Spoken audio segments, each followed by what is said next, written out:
TimTheTatman generally tries to promote a positive atmosphere on his channel, allowing him to foster a community with whom he has become comfortable. Perhaps that's why he's been able to open up to his audience about a few of the more tragic details in his past. It's easy to think of streamers and other gaming content creators as people who just get paid to play video games. It's a regular comment you see pop up from viewers when they see their favorite content creators talking about needing time off. TimTheTatman got a bit emotional during a stream when he was attempting to explain that, while it may appear this way from the outside, it simply isn't the case. In fact, occasional time off is the only reason he's been able to perform consistently over the years. Me taking those breaks has made me able to stream this is now 9 years. Tim argued that, quote, burnout is a real thing in Twitch streaming and content creation. He talked about his time working in landscaping and explained that he knows what it's like to work 40 to 60 hours a week doing hard labor. If you do physical labor, I feel for you, man. It's not an easy thing.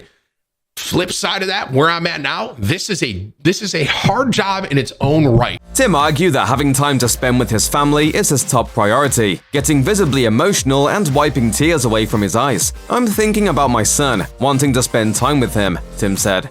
That's kind of the bottom line.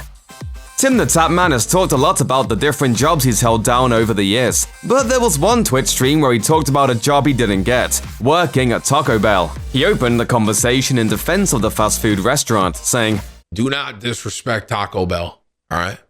I love Taco Bell." However, the sentiment quickly turned sour when the mention of the restaurant chain reminded him of a time when he was down on his luck. In a both tragic and hilarious confession, Tim began by claiming that if Taco Bell were ever to approach the inked-up streamer to do a promotion, there is a part of me that is tempted to say, "You're not qualified," because I was not qualified when I was younger to work for them. Tim went on to explain that he viewed this job as a last resort in a time where he didn't have many options. He didn't go into much detail as to why he needed the job so badly, but did express how disheartened he was when he discovered he wasn't qualified. He summed everything up by saying, "Yeah, long story short, I didn't get hired at Taco Bell, and look at me now. And I still love to eat there, just to be clear." Things may have worked out in the long run for the streamer, but it's apparent that this rejection came at a time when he desperately needed the work. Side note, Tim really does seem to respect Taco Bell, even eating it on stream on occasion.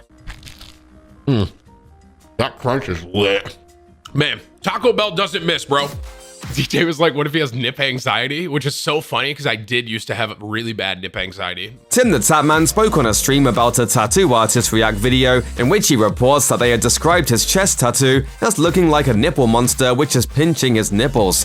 The tattoo in question covers most of Tim's chest and features a face of a roaring bear with the mane of a lion and the wings, legs, and claws of an eagle. Appropriately, Tim has referred to this creation as a bear, lion, eagle. While Tim clearly got a kick out of the artist's comments, the remarks about his chest also sparked a much deeper conversation. He explained that he had really bad nip anxiety in high school. I wore a tank top, and then I would wear a white t-shirt that was over that, and then I would wear my polo shirt. That might seem pretty extreme, but apparently there were times where his anxiety over his puffy chest drove him to even more desperate measures. And one day, it got so bad and I was so sensitive about him that I put duct tape on him. He's come a long way, stating that he didn't care much about it at the age of 30. However, he also expressed concern that his son might go through similar anxieties about his body. One of TimTheTatman's viewers submitted a question in a stream asking how Tim kept his motivation to keep going with Twitch back in the days when he had almost no viewers.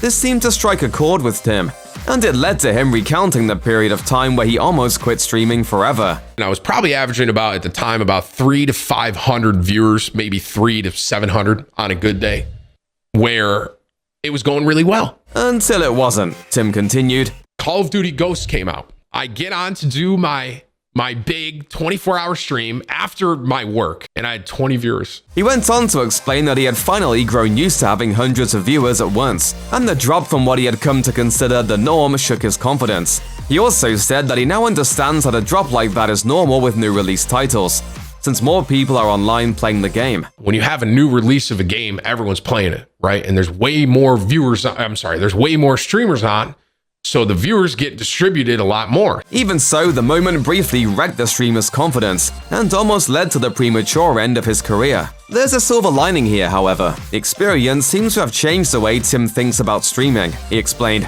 I'm not going to worry about the 680 viewers that I was averaging that aren't here. I'm going to try and focus on the 20 viewers that are here. Check out one of our newest videos right here. Plus, even more SVG videos about your favorite things are coming soon. Subscribe to our YouTube channel and hit the bell so you don't miss a single one.